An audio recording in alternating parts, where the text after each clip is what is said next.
Assalamualaikum warahmatullahi wabarakatuh. Eh, saya melanjutkan ya untuk profesi pendidikan. Semoga kawan-kawan mahasiswa selalu diberikan kesehatan dan selalu dalam lindungan Allah Subhanahu wa taala dan tentunya bisa melaksanakan aktivitas di kondisi pandemi saat ini. Ya, langsung saja ya. Materi ini nanti akan saya share di YouTube sesuai channel yang kemarin sudah saya share ke kawan-kawan, dan nanti tolong diupayakan memang benar-benar dipelajari apa yang saya sampaikan dan didampingi oleh ebook yang sudah saya sampaikan kemarin. Nah, itu sebagai pendamping. Jadi muatan-muatan materi kita memang kita belum bisa bertatap muka. Semoga dengan kondisi seperti ini kita bisa memaksimalkan apa yang menjadi tanggung jawab bagi mahasiswa, saya dan kita bersama, sesuai dengan tujuannya adalah meningkatkan kapasitas sumber daya manusia yang baik dalam sesi perkuliahan. Pertama, kemarin kita membahas ya tentang hambatan bagaimana meningkatkan keprofesionalan guru gitu ya. Itu ada beberapa opsi, ada beberapa informasi yang kemarin saya sampaikan, walaupun sebenarnya slide-nya agak kecil ya, tapi tidak menutup kemungkinan nanti juga akan saya kirimkan dari versi PDF-nya yang kami harapkan juga untuk bisa membantu kawan-kawan yang mungkin sinyalnya agak susah. Jadi seperti itu. Nah, selanjutnya di sini saya masuk ke segmen bagaimana upaya untuk meningkatkan profesionalisme guru itu sendiri. Itu dibagi menjadi dua. Jadi bagaimana meningkatkan mutu profesional guru itu dapat dilakukan dengan berbagai cara gitu. Yang pertama adalah secara individual atau secara diri sendiri dulu. Nah, ini saya sampaikan ya, ini secara sendiri. Nah, di sini kenapa dikatakan kita harus sendiri gitu ya? Karena secara tidak langsung untuk mencapai sebuah profesional kerja guru itu mau nggak mau dia harus mandiri sesuai dengan kapasitas dan tingkat keilmuan dia gitu. Tidak bisa dia didorong terus oleh orang lain. Nah, orang lain itu sebagai motivator. Bagaimana untuk meningkatkan profesional itu juga ditentukan atas dorongan lingkungan yang ada di sekitarnya. Tetapi tidak boleh ketika ketergantungan.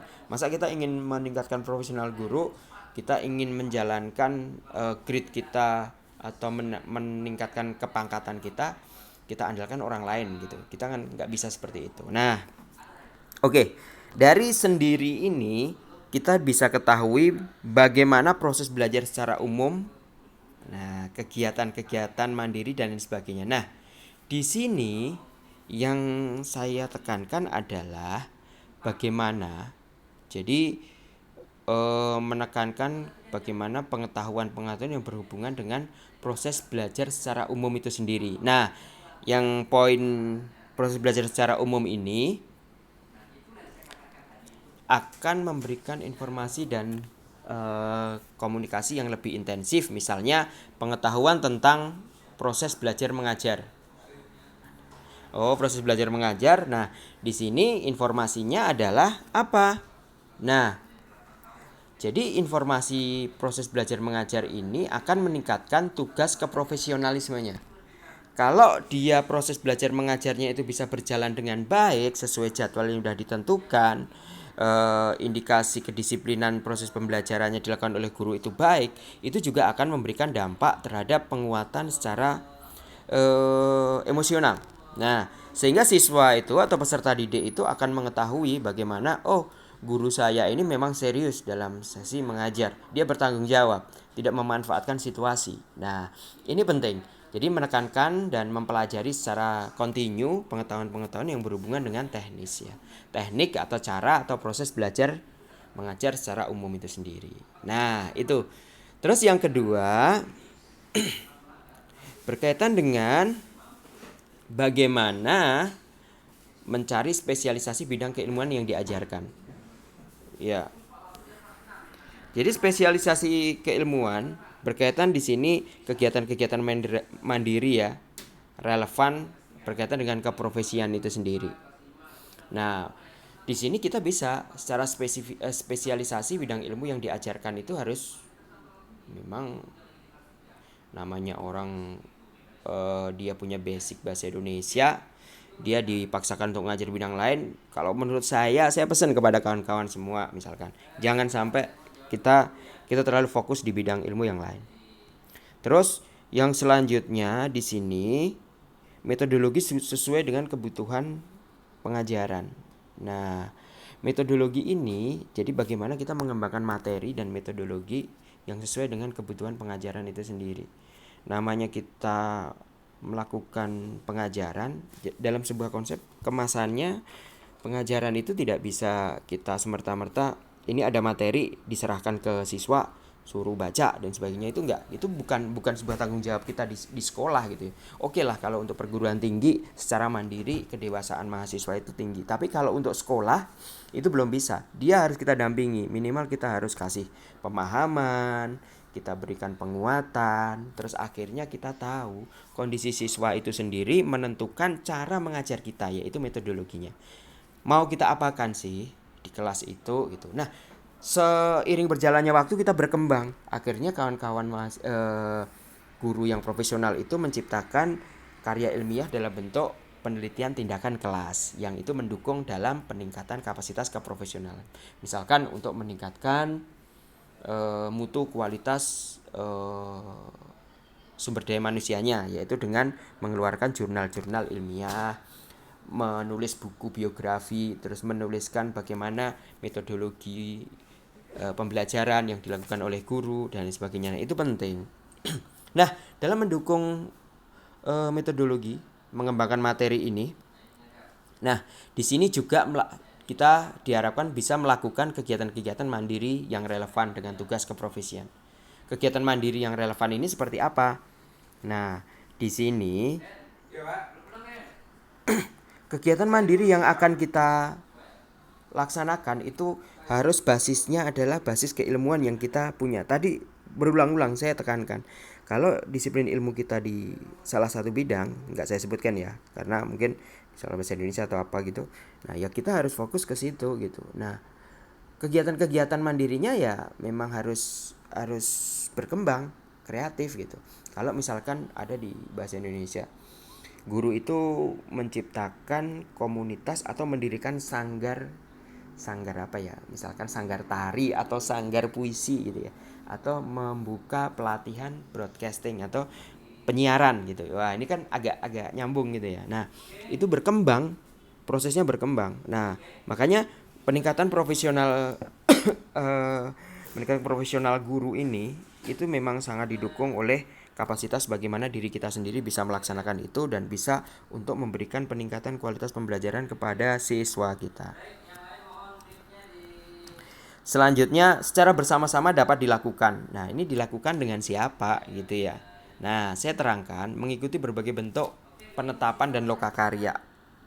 Nah, kawan-kawan, di saat untuk menunjang profesional itu kawan-kawan nanti kalau sudah jadi guru itu kami harapkan ikut namanya lokakarya, simposium, pelatihan, BIMTEK, untuk seminar. Nah, ini fungsinya untuk apa? Meningkatkan kapasitas kita dan track record kita itu akan direkam sebagai pelaporan kepada peningkatan kualitas profesi, yaitu misalkan kita itu sudah dinyatakan layak untuk sertifikasi guru, itu sejauh mana kita sudah mengikuti berbagai kegiatan apa. Nah, lokakarya seperti apa, pelatihan apa. Misalkan PPG itu menjadi bagian dari sebuah track record yang bisa dikembangkan dalam sebuah peningkatan kapasitas sumber daya manusia. Nah, di sini bersama-sama pemerintah membuka program, kita mengikuti. Nah, itu mau nggak mau harus kita ikuti.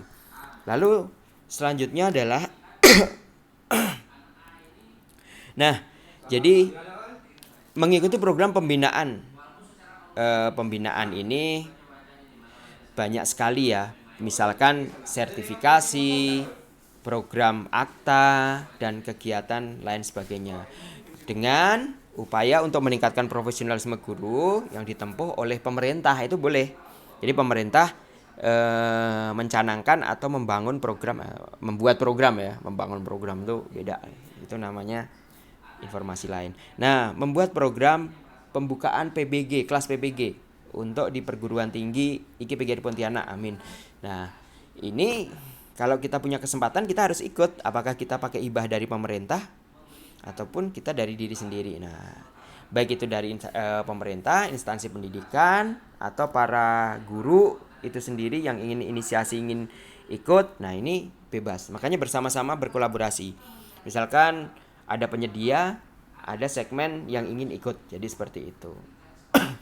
Nah, di sini meningkatkan program pembinaan profesi itu khususnya pengembangan pendidikan, sertifikasi guru, diklat, terus MGMP, musyawarah guru, mata pelajaran, KKG, dan produktif dalam pengembangan. Nah, di sini saya ingin sampaikan, jadi dari informasi yang kedua ini kita dapat ya menempuh pendidikan dengan jenjang yang lebih tinggi sesuai kualifikasi akademik. Nah, ini diharapkan karena apa? Berdasarkan undang-undang guru dosen, guru untuk mendapatkan kompetensi profesional itu harus melakukan pendidikan profesi, dan guru juga dituntut untuk memiliki kualifikasi akademik minimal ya harus S1 ya.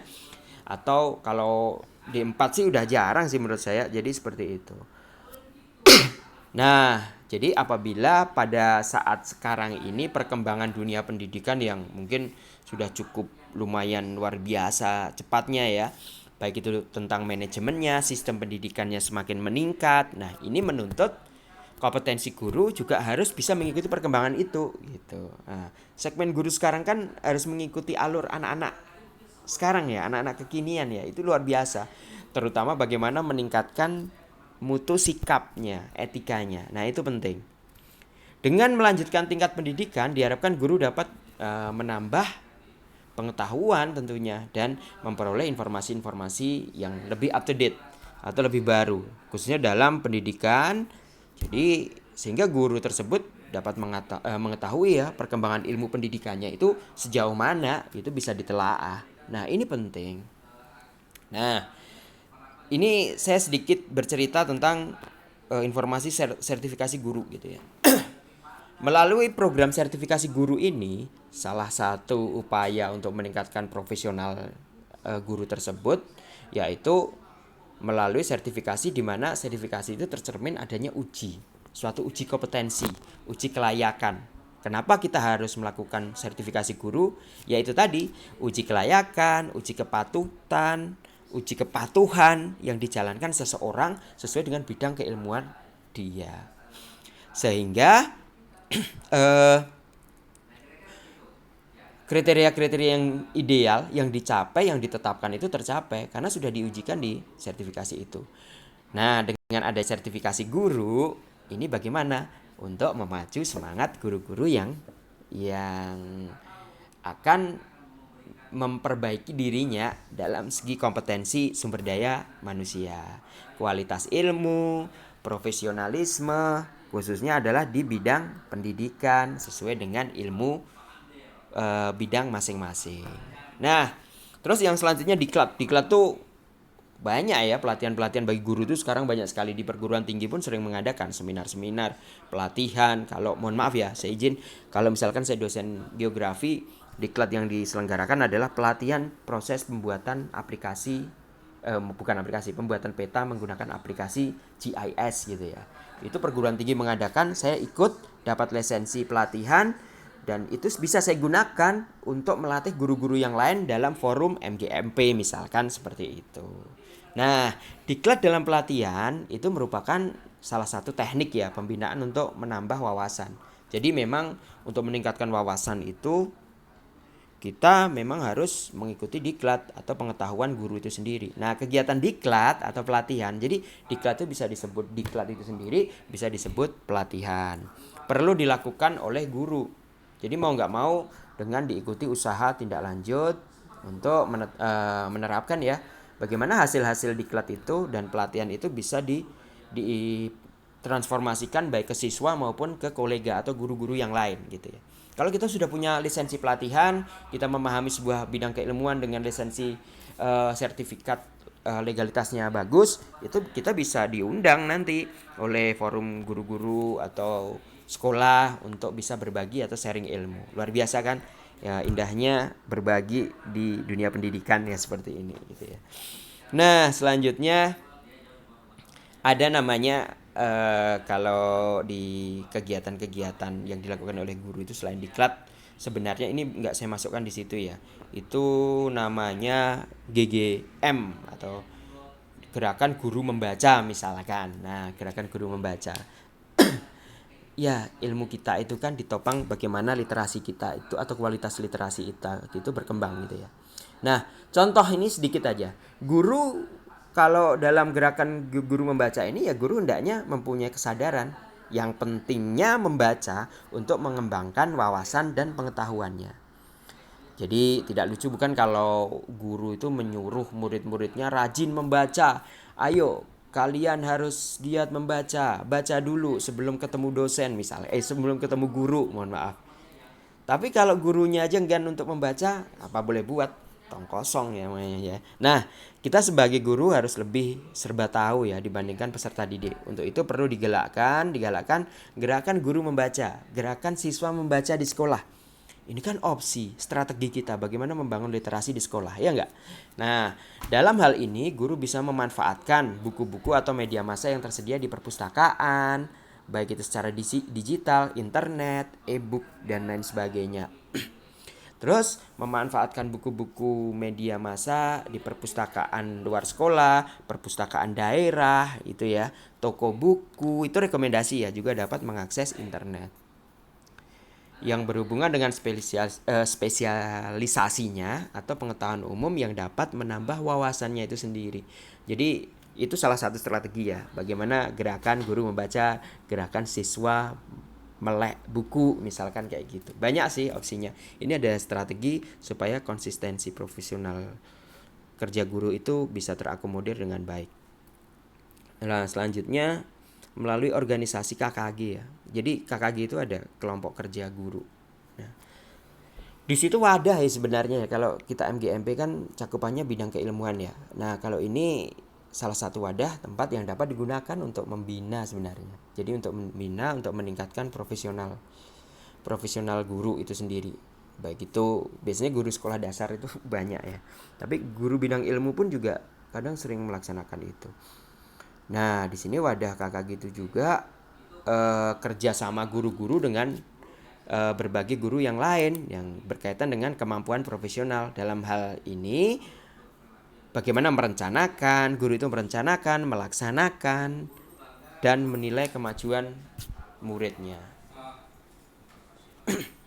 Nah, selanjutnya MGMP. Nah, ini saya bahas satu persatu nih. Jadi melalui organisasi MGMP itu singkatannya adalah Musyawarah Guru Mata Pelajaran gitu ya. MGMP ini merupakan wadah, ini dibangun dari atas dasar asosiasi ya, perkumpulan ya. Kalau kita bicara perkumpulan berarti kita bicara asosiasi. Baik itu bagi guru mata pelajaran itu sendiri yang berada di suatu tempat. Jadi wilayahnya itu kalau MGMP itu wadahnya adalah per region atau per wilayah. Per wilayah itu bisa kota, kabupaten, dan lain sebagainya yang berfungsi sebagai sarana untuk saling berkomunikasi, berbagi ilmu, sharing, belajar, bertukar pikiran, bertukar pengalaman dalam rangka meningkatkan kompetensi kinerja guru. Sebagai praktisi, guru itu kan praktisi yang dimana perilaku perubahan teoritisnya itu adalah bagaimana kegiatan MGMP itu bisa membangun komitmen profesional untuk bisa memberikan transformasi ilmu di kelas atau pembelajaran di kelas. Nah, ini penting. Jadi kawan-kawan harus selektif. Kalau ada MGMP ya kawan-kawan harus ikut. Kalau MGMP-nya kurang produktif, kawan-kawan harus memproduktifkan. Nah, nilai kreativitasnya adalah dibangun dari produktivitas MGMP juga salah satunya. Nah, selanjutnya untuk mendorong profesional bersama-sama ini, jadi upaya-upaya untuk meningkatkan profesional guru ini, jadi kita memang produktif ya dalam pengembangan. Nah, pengembangan ini harus seperti apa? Jadi produktif dalam menghasilkan karya-karya bidang pendidikan. Nah, saya pesan kepada rekan-rekan mahasiswa gitu ya. Karya guru itu sangat ditunggu sekali oleh siswanya, sehingga itu membangun sebuah spirit atau motivasi kerja seorang guru dan membangun motivasi belajar untuk siswanya. Itu penting sekali. Nah, yang pertama, guru itu hendaknya memang memiliki kesadaran untuk lebih banyak menulis ya, terutama mengenai masalah-masalah pendidikan dan pengajaran. Nah, dari itu dia akan kritis bagaimana dia bisa bersikap tentang kebijakan pendidikan maupun perkembangan pendidikan yang ada saat ini gitu. Termasuk salah satu metode yang dapat untuk meningkatkan kemampuan guru yaitu menuangkan konsep-konsep dan gagasan. Jadi bukan hanya disampaikan lewat status dan sebagainya, tetapi itu menjadi sebuah karya gitu loh. Bisa masuk di media massa, opini di media koran, surat kabar, media online dan sebagainya. Setiap guru harus sadar dan mau melatih diri jika ia benar-benar ingin menumbuhkan kreativitas dirinya.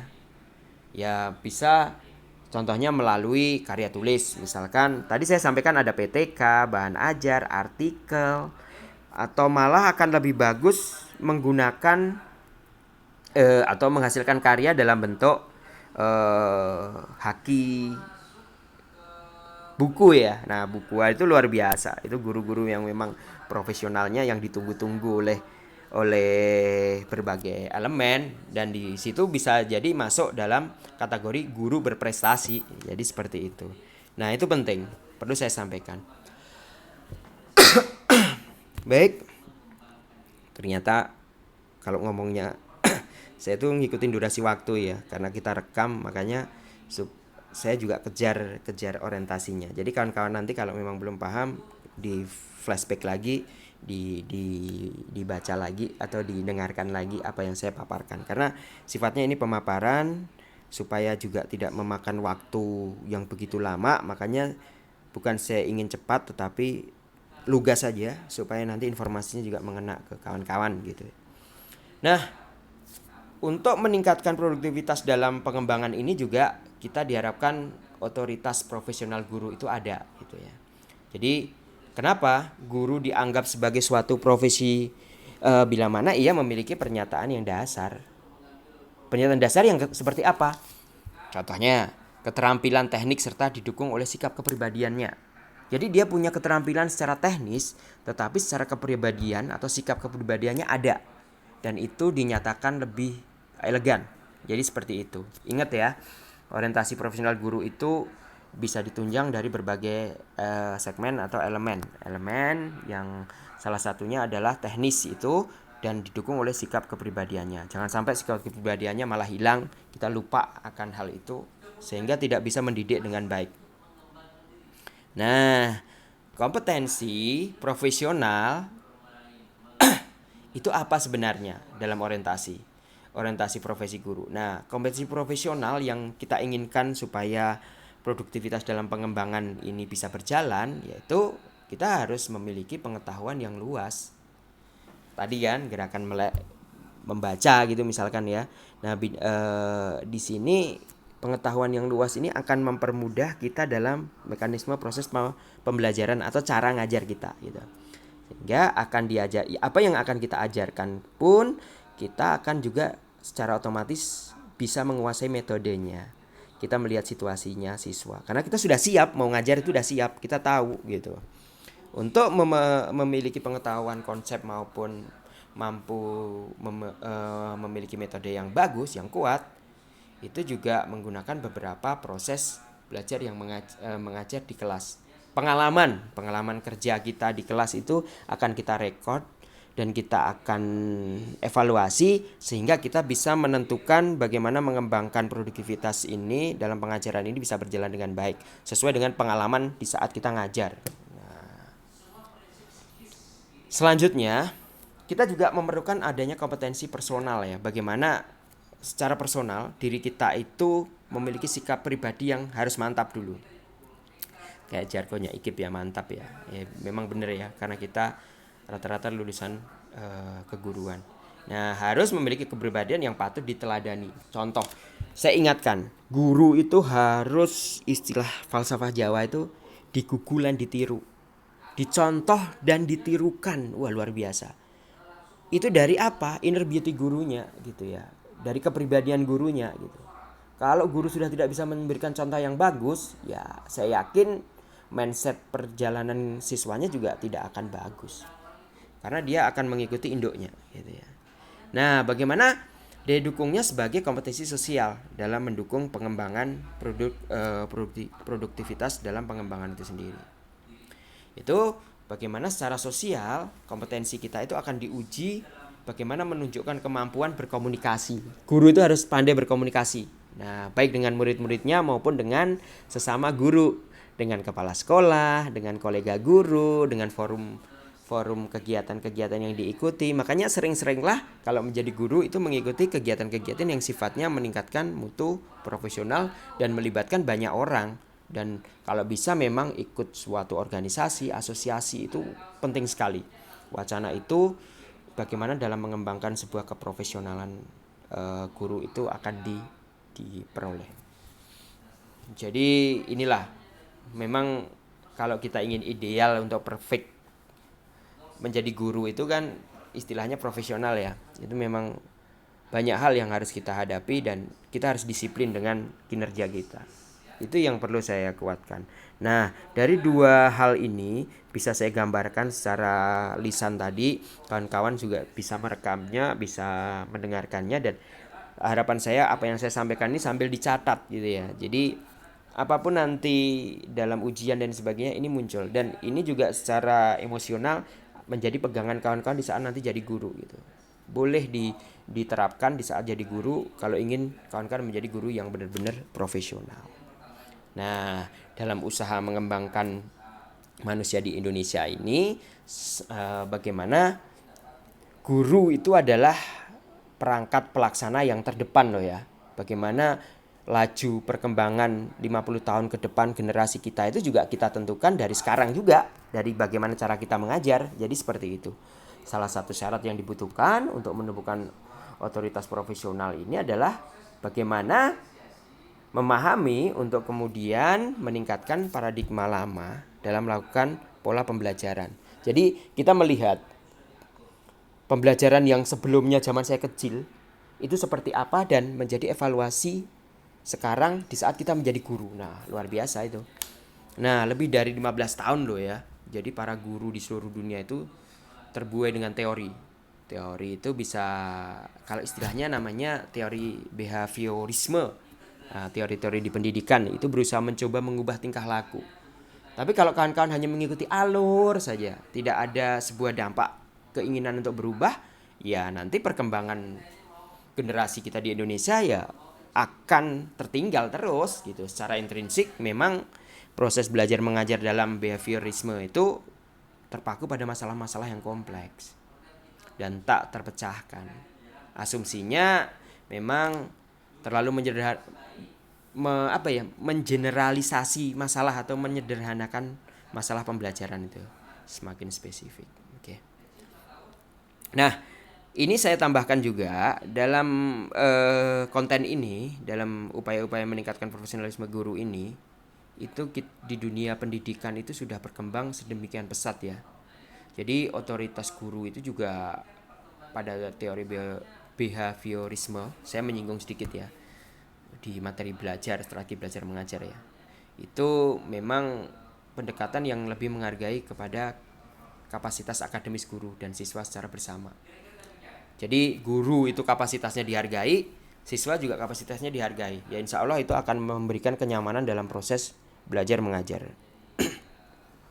Nah, selanjutnya profesional guru itu juga ditunjang bagaimana kondisi di kelas. Saya ingin sedikit menyampaikan materi ini, tapi ini tidak saya tulis ya. Tapi kawan-kawan juga harus dipahami. Jadi kondisi yang ada di kelas itu bagian dari sebuah profesionalisme guru. Guru harus melihat penugasan dalam penulisan sebagai situasi. Di sini mempunyai satu peran fungsional terhadap daya nalar. Jadi kawan-kawan mahasiswa kalau sudah jadi guru itu lihatlah porsi tugasnya, jangan terlalu ideal, terlalu idealis, seolah-olah harus bagus gitu, enggak. Tapi kita lihat dulu daya tangkap anak didik kita itu seperti apa. Enggak bisa disamakan anak didik kita yang ada di Kota Pontianak dengan di Kabupaten Bengkayang, di Sambas. Nah, itu beda-beda. Apalagi jangkauan akses sekolahnya yang juga beda-beda juga. Itu diperhatikan sebagai pertimbangan untuk kualitas tugas maupun nilai. Nah, seorang guru dalam teori itu tak boleh sekehendak hati dan membabi buta hanya mengikuti antara penilaian sepihak. Itu nggak boleh. Tanpa mendiagnosis, misalkan respon mencerminkan pengalaman siswa itu ketika mengajar suatu informasi atau tugas. Nah, selanjutnya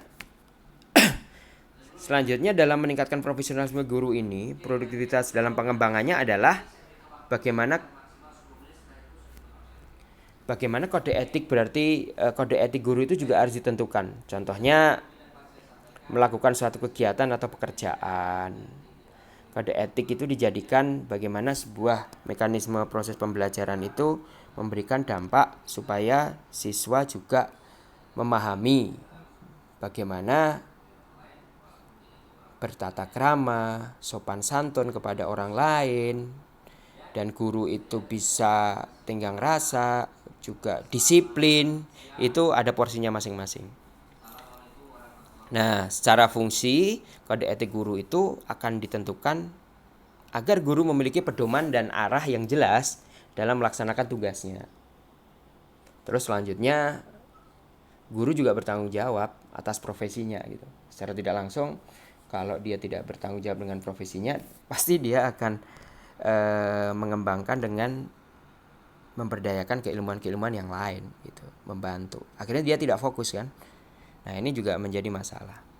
Terus yang selanjutnya, bagaimana profesi guru itu terhindar dari perpecahan ya, pertentangan internal. Nah, jadi memang ada satu profesi di satu sekolah dengan gurunya itu bidang ilmu yang sama, tetapi dia harus menjalankan visi misinya dalam peningkatan sumber daya manusia kepada siswa itu harus sama, tidak bertolak belakang.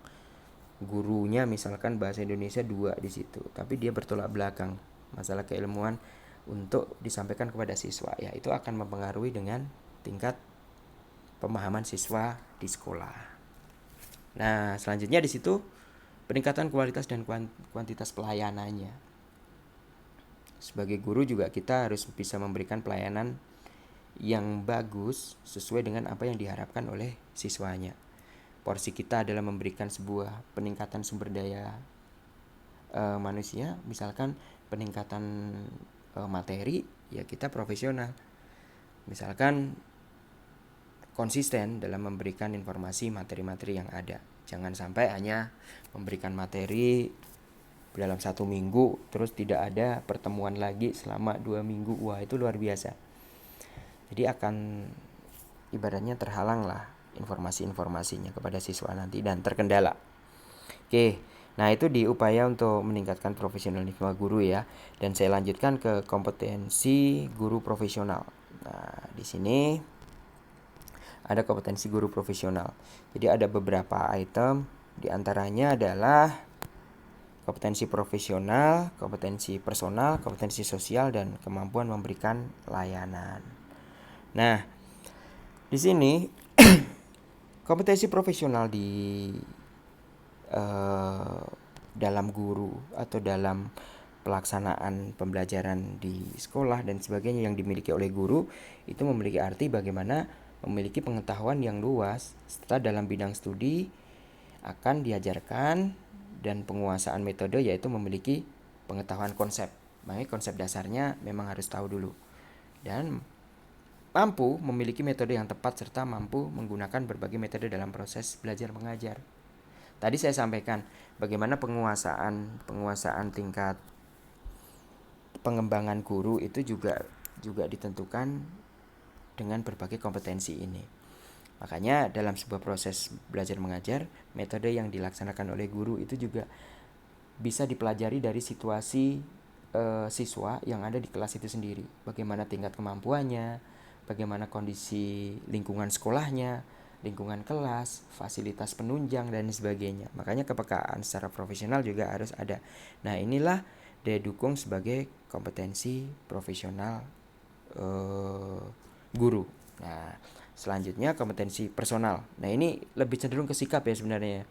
Secara personal, sikap pribadi guru itu dinyatakan akan lebih bagus bagaimana dia bisa memberikan contoh atau diteladani ya. patut diteladani. Guru yang bisa diteladani memang itu guru-guru yang memiliki kepribadian yang sangat bagus. Dia bisa memberikan contoh, memberikan wacana, memberikan gambaran, memberikan sebuah argumen motivasi sehingga siswa itu terpengaruh, bisa mengikuti apa yang bisa disampaikan oleh guru itu, membangun wacana dan sebagainya. Lalu kompetensi sosialnya. Nah, di sini bagaimana mampu menunjukkan kemampuan berkomunikasi secara sosial secara baik.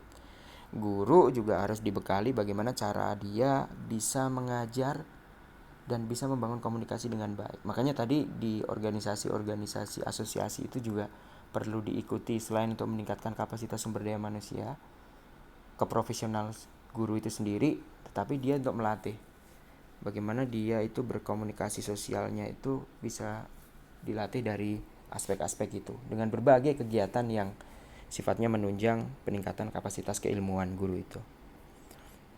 Nah, apalagi apabila kompetensi sosial itu bisa berjalan dengan baik, komunikasi sosialnya baik, itu saya yakin antar guru dengan guru, antar guru dengan siswa, antar guru dengan kepala sekolah, bahkan dengan masyarakat luas pun akan bisa terkoneksi atau terkomunikasikan dengan baik, tersampaikan dengan baik, sehingga cara mengajarnya itu ke siswa juga tidak ada masalah. Nah, jadi belajar sedikit tentang public speaking ya.